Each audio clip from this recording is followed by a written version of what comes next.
안녕하세요. 현대자동차 에어랩 스피치팀의 임유신 책임연구원입니다. 저는 오늘 라벨링을 최소화하는 셀프 슈퍼바이드 학습을 이용한 음성인식 개발기를 소개하고자 합니다. 목차를 간단하게 보시면 음성인식에서의 데이터 라벨링 작업에 대해 소개를 드리고, 라벨링을 기반으로 한 슈퍼바이드 학습 방법과 대조적으로 라벨링을 최소화하는 셀프 슈퍼바이드 학습을 비교하여 설명을 드리겠습니다. 그리고 셀프 슈퍼바이드 학습 기반으로 음성 인식을 시도하여 모델을 제시하고 성능을 측정하고 향상시키는 시도에 대해서도 설명드리겠습니다. 먼저 전형적인 슈퍼바이드 학습 기반에서의 데이터 라벨링 작업에 대해 설명드리겠습니다. 슈퍼바이드 학습 기반의 음성 인식에서는 음성 데이터와 라벨링된 데이터가 필요합니다. 예를 들어 오늘 날씨 어때라는 음성 오디오가 있는 경우에 기본적으로 슈퍼바이드 학습에서는 음성 샘플 그리고 오늘 날씨 어때라는 텍스트가 동시에 음성인식 모델의 인풋으로 들어갑니다. 즉 라벨링이 없는 오디오 데이터는 사용할 수가 없습니다. 그러면 음성인식에서 음성 데이터는 얼마나 많이 필요할까요? 최근에 성능이 좋은 음성인식 모델은 많은 데이터를 필요로 하고 그에 따라 음성 데이터의 라벨링에 대한 시간과 비용은 점차 증가하고 있습니다.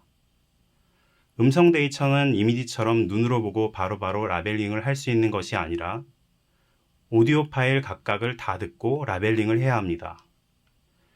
영역에 따라 다르지만 보통 음성 모델에 필요한 데이터는 수만, 수십만 개 이상의 음성 샘플이 필요합니다.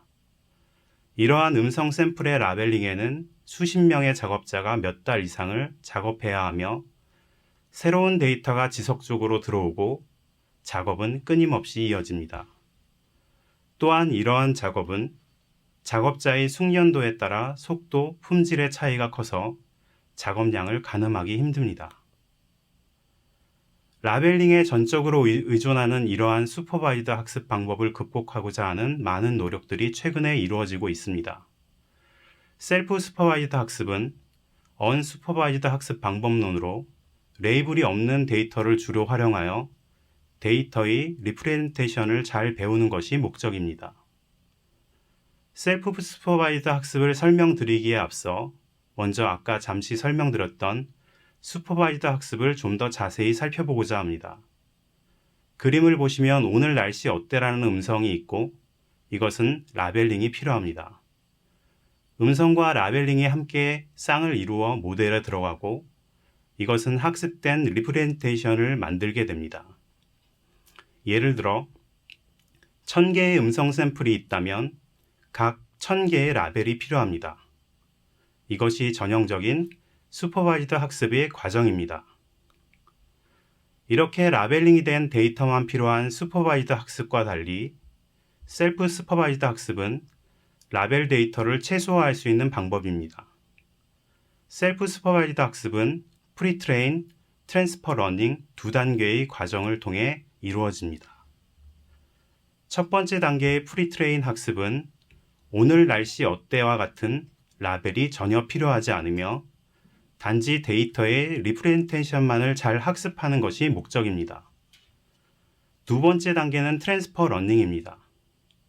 이 단계는 프리트레인 단계에서 학습한 모델을 가져와 목적에 맞는 소량의 라벨 데이터를 가지고 음성 인식과 같은 다운스트림 태스크를 진행합니다. 슈퍼바이드 학습의 경우와 달리 1000개의 오디오 샘플이 있다고 가정했을 때 900개의 라벨 없는 음성 샘플로 프리트레인을 하고 100개의 라벨 있는 음성 샘플로 트랜스퍼 러닝을 진행하여 라벨링을 최소화할 수 있습니다. 저희는 셀프 슈퍼바이드 학습 방법을 음성 인식에 적용하기 전에 먼저 다양한 셀프 슈퍼바이드 학습 중 주요한 몇 가지의 방법을 알아보고자 합니다. 첫 번째 방법은 리컨스트럭션 로스를 이용한 테라 모델입니다. 이것은 원본 오디오 프레임을 오그멘테이션하여 해당 프레임을 복원하도록 학습하는 방법입니다.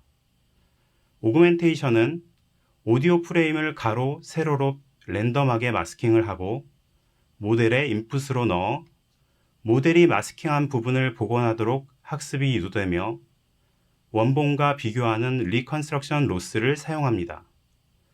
이 모델도 셀프 슈퍼바이드 학습으로 두 단계의 과정으로 학습이 진행됩니다.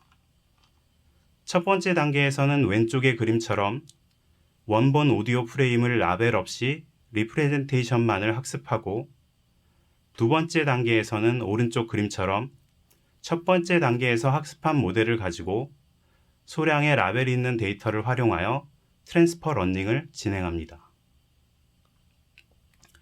다음은 컨트라스티브 로스를 활용한 방법입니다. 이 세 가지 그림은 대표적인 컨트라스티브 로스 기반의 모델들입니다. 컨트라스티브 로스는 두 개의 똑같은 인코더 네트워크를 가지고 학습을 진행합니다. 이 모델들은 주로 이미지 분류 분야에서 적용된 모델이며 한 장의 이미지를 가지고 오그멘테이션을 진행하여 두 개의 변형된 이미지를 각각의 인코더 네트워크에 인풋으로 넣습니다. 맨 왼쪽의 심클리어 모델은 두 개의 인코더 네트워크가 다 학습이 진행됩니다. 또한 가까운 음성 피처는 가깝게 하고 먼 오디오 피처는 멀어지게 하여 포지티브, 네거티브 샘플 모드를 사용합니다. 가운데 그림의 별 모델은 두 개의 인코더 네트워크 중 오른쪽 네트워크는 학습시키지 않고 왼쪽의 인코더만 학습합니다. 또한 왼쪽 인코더의 가중치를 무빙 에버리지 형태로 오른쪽 모멘텀 인코더로 복사합니다. 이 모델의 특징은 포지티브 샘플만을 사용하며 심클리어 모델보다는 연산량이 적습니다.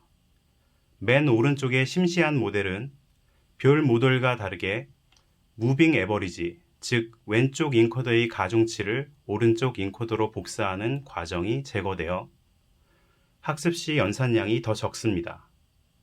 세 개의 모델은 오른쪽 인코더의 학습 유무와 한 개의 인코더의 가중치를 다른 인코더에 복사하느냐에 따라 다른 모델이 됩니다.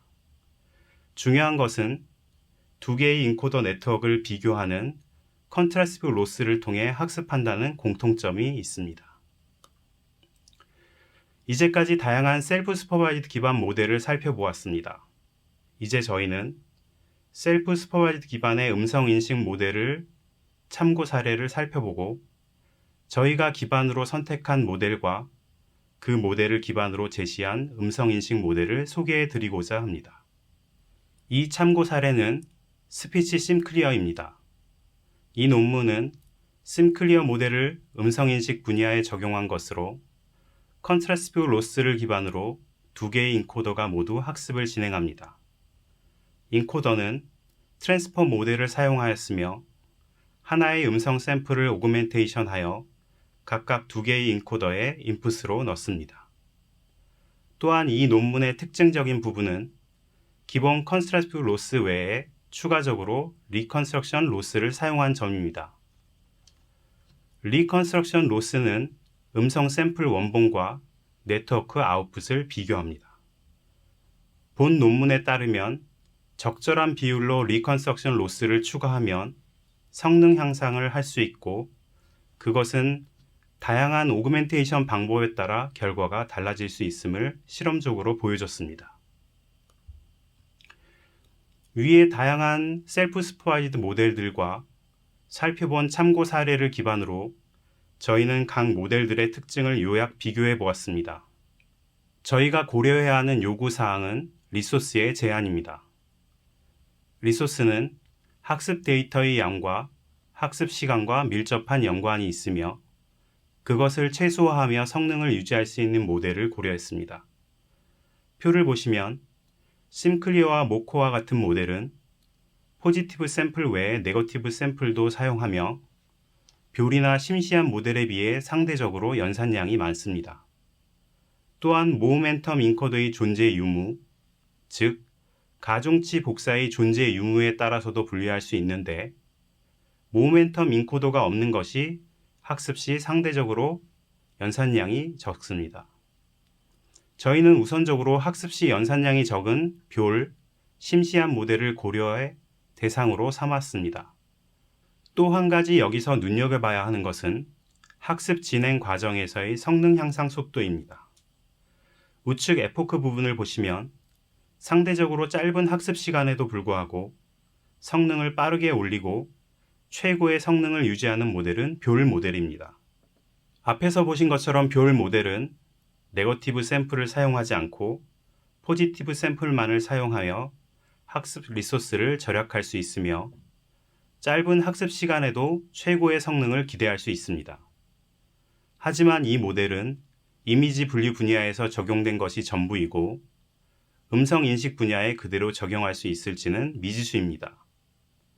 이러한 의문에도 불구하고 저희는 뷸 모델이 가지는 리소스의 성능의 우수함을 기반으로 이 모델을 음성 인식 분야에 적용해 보기로 하였습니다. 우리는 이제 뷸 모델을 음성 인식 분야에 적용한 스피치 뷸 모델을 제안합니다. 네거티브 샘플을 사용하지 않으며 VGG 네트워크를 기반으로 음성 피처를 추출하며 인코더 네트워크는 성능이 검증된 웨이브2백 2.0을 사용하였습니다. 이제 저는 스피치 뷸 모델의 성능을 측정한 결과와 개선 시도에 대해서 설명을 드리겠습니다. 첫 번째 성능 향상 시도 방법은 다양한 오그멘테이션의 적용입니다. 오그멘테이션은 크게 음성 샘플을 랜덤하게 마스킹하는 방법과 음성 샘플의 일부분을 크롭하고 그것을 다시 리사이즈하는 랜덤 리사이즈 크롭과 다른 음성 샘플을 믹스업하는 방법 세 가지를 비교했습니다. 이 그림은 음성 샘플을 시간축으로 마스킹하는 방법입니다. 대표적인 오그멘테이션 방법인 스펙 오그먼트와 비교해보면 스펙 오그먼트와 달리 음성 오디오의 길이에 따라 마스킹 블록 개수를 조절하여 마스킹합니다. 또한 마스킹 길이도 스펙 오그먼트와 달리 길이를 고정하여 많은 학습에도 성능이 일관되게 나오도록 했습니다. 시간 축의 마스킹에 이어서 프리퀀시 축의 마스킹 방법입니다. 위 마스킹 방법은 스펙 오그먼트와 동일하게 진행하여 최대 마스킹 블록 개수를 2개로 하고 최대 마스킹 길이는 9 이하로 제한하여 역으로 성능이 저하되는 부분을 방지하고 성능 향상을 시도했습니다. 첫 번째 시간 축의 마스킹과 프리퀀시 축의 마스킹을 믹스하면 최종적으로는 위와 같은 음성 샘플을 얻을 수 있습니다. 이것은 하나의 원본 샘플을 랜덤하게 2개로 마스킹하여 각각 2개의 인코더 네트워크의 인풋으로 들어갑니다. 이 방법은 랜덤 리사이즈 크롭과 믹스업 방법입니다. 랜덤 리사이즈 크롭, 즉 RRC는 그림에서 보는 것처럼 음성 샘플의 임의의 영역을 크롭하고 다시 원래 사이즈로 리사이즈하는 오그멘테이션 방법입니다. 원래 이미지 분야에서 사용하는 방법이며 음성 샘플의 랜덤 영역을 잘라내고 크기를 다시 원복함으로써 음성 샘플의 타임을 스트레칭하고 피치를 시프팅하는 효과를 기대할 수 있습니다. 믹스업 방법 또한 이미지 분야에서 사용하는 것으로 랜덤하게 선택된 음성 샘플을 학습 대상 샘플의 작은 비율로 믹스합니다. 이렇게 추가된 오디오는 믹스된 오디오에서 백그라운드 사운드로 나타나게 되며 노이즈가 섞인 효과를 볼 수 있으며 성능 향상을 기대할 수 있습니다. 이제 위에서 설명드린 다양한 오그멘테이션을 시도한 결과입니다. 표를 보시면 RRC와 믹스업을 동시에 쓰는 방법이 제일 우수한 결과를 도출하였습니다. 타임과 프리퀀시 마스킹 방법은 RRC나 믹스업과 동시에 사용했을 때는 중복된 오그멘테이션으로 실험 대상에서 제외하였습니다. 모든 실험은 리브리 스피치 오디오 데이터베이스를 기준으로 960시간의 라벨이 없는 데이터와 100시간의 라벨이 있는 데이터를 트랜스퍼 러닝하는 과정으로 진행했습니다. 측정 매트릭은 워드 에러 레이트입니다. 다음은 손실함수 비교입니다. 기존의 별 모델은 두 개의 인코더 네트워크를 비교하는 L2 로스만을 사용합니다. 저희는 L2 로스 외에 음성 샘플 원본과 오그멘테이션하여 네트워크를 통과한 아웃풋을 비교하는 리컨스트럭션 로스를 추가하여 실험을 진행해 보았습니다. 리컨스트럭션 로스를 추가함으로써 마스킹된 프레임을 리컨스트럭션하는 버트 스타일을 적용해서 성능 향상을 기대해 볼 수 있다고 판단했습니다. 다음은 실험 결과입니다. 표에서 보시는 것처럼 적절한 비율로 리컨스트럭션 로스를 추가하는 것은 별 모델의 L2 로스만을 사용한 것보다 약 4%의 성능 향상을 가져온다는 것을 실험으로 확인하였습니다. 버트 스타일의 마스킹 프레임을 리컨스트럭션 함으로써 기대했던 효과입니다. 별 모델을 기반으로 한 스피치 별 모델 외에 저희는 추가적으로 모멘텀이 없는, 즉 가중치를 복사하지 않는 경량화 모델인 심시한 모델에도 음성인식을 적용해 보았습니다. 결과는 위에서 보는 것처럼 에러율이 높게 나오고 있고, 이것은 이미지 분류와는 다르게 음성인식 분야에서는 모멘텀이 상당히 중요한 역할을 한다는 것을 실험으로 알 수 있었습니다. 마지막으로 결론입니다. 저희는 스피치 별 모델을 제안하고 성능을 측정하였으며 베이스 모델인 웨이브2백 2.0과 비교해도 성능이 떨어지지 않는 것을 실험으로 확인하였습니다. 이것은 다양한 오그멘테이션 기법과 추가적인 손실함수를 통해 이루어진 결과입니다. 향후에 저희는 추가적인 성능 개선을 통해 웨이브2백 2.0의 성능을 뛰어넘는 시도를 하고 더 경량화된 인코더 모델도 연구할 예정입니다. 또한 현재 사용하는 라벨링 데이터 100시간을 더 줄이면서도 성능을 유지하는 연구도 진행할 예정입니다. 제 발표는 여기에서 마무리하도록 하겠습니다. 감사합니다.